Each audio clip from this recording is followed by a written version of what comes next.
കോൺഗ്രസ് അധ്യക്ഷൻ രാഹുൽ ഗാന്ധി മാസം 12-ന് പെരിയയിലെത്തും. കൊല്ലപ്പെട്ട യൂത്ത് കോൺഗ്രസ് പ്രവർത്തകരുടെ വീടുകൾ രാഹുൽ സന്ദർശിക്കും. കൃപേഷിന്റെയും ശരത്ലാലിന്റെയും കുടുംബത്തിനായുള്ള ധനസഹായ ഫണ്ട് ശേഖരണം തുടങ്ങി.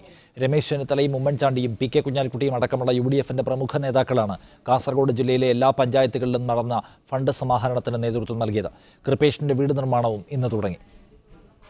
പെരിയ കല്യോട്ട് കൊല്ലപ്പെട്ട കൃപേഷിന്റെയും ശരത്ലാലിന്റെയും കുടുംബധനസഹായ ഫണ്ട് ശേഖരണം ഇന്ന് 10 മണി മുതലാണ് കാസർഗോഡ് ജില്ലയിലെ വിവിധ പഞ്ചായത്തുകളിൽ നടന്നത്.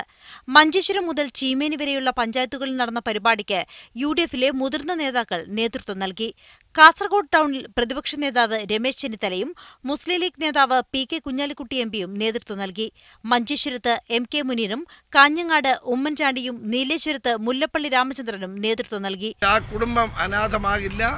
ആ കുടുംബത്തെ സംരക്ഷിക്കാൻ വേണ്ടിയാണ് ഞങ്ങളെല്ലാവരും ഇന്ന് ജനങ്ങളെ സമീപിച്ച് ജനങ്ങളുടെ കയ്യിൽ നിന്ന് പണം സമാഹരിച്ച് ആ കുടുംബത്തിന് നൽകാൻ തീരുമാനിച്ചിട്ടുള്ളത്.